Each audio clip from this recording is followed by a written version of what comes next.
ভর বেগ।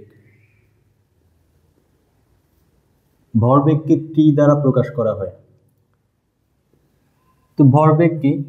ধরো একটা বস্তু দেওয়া আছে এখানে, আর এই বস্তুটার ভর মনে করো এম, আর এই বস্তুটা সামনের দিকে বি বেগে গতিশীল।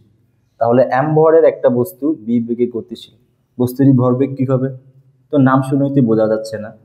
ভর বেগ পি সমান হবে এম ইন্টু বি, অর্থাৎ ভরবেগ হচ্ছে বস্তুর ভর আর বেগের গুণফল। তাহলে কোনো বস্তুর ভরবেগ বলতে বোঝায় যদি বস্তুর ভর দেওয়া থাকে আর বেগ দেওয়া থাকে, ভর এবং বেগের গুণফল হচ্ছে বস্তুর ভরবেগ।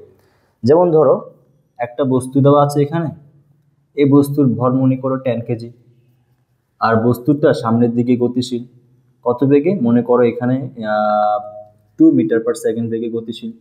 তাহলে বস্তুর ভরবেগ কত হবে? ভরবেগ হবে এম ইন্টু বি। এম এর মান কত? এম এর মান 10 আর বি এর মান হচ্ছে এখানের মধ্যে 20। তাহলে ভরবেগ আসবে এখানে 200। একক কি হবে জানি না, তো এখানে ধরো যে একক হচ্ছে ইউনিট, মানে কিছু একটা তো একক হবে, তো আমরা বলে দিচ্ছি এখানে এত ইউনিট ভরবেগ। তো একক আমরা পরে দেখছি। তো এখানে ভরবেগ হচ্ছে বস্তুর ভর আর বেগের গুণফল। যদি বস্তুর ভর আর বেগ জানা থাকে আমরা অবশ্যই কি করতে পারবো? বস্তুর ভরবেগ বের করতে পারবো। তো এখানের মধ্যে বেগ তো একটা ভেক্টর রাশি না, বেগ একটা ভেক্টর রাশি।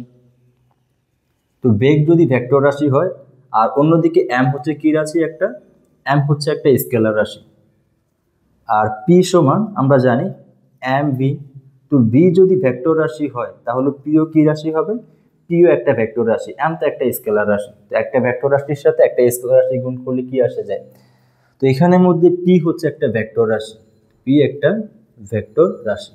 তাহলে ভরবেগ স্কেলার রাশি না, ভরবেগ হচ্ছে একটা ভেক্টর রাশি। কেন? কারণ এখানে এটা ডিপেন্ড করে বি এর উপরে আর এম এর উপরে। এম স্কেলার রাশি, বি কিন্তু ভেক্টর রাশি। তো একটা ভেক্টর রাশির সাথে যখন একটা স্কেলার রাশি গুণ করা হয় তখন ভেক্টর রাশিটা ভেক্টর রাশিই থাকে। তাহলে এই পাশে তো পুরোটা ভেক্টর রাশি, অতএব পিও একটা ভেক্টর রাশি।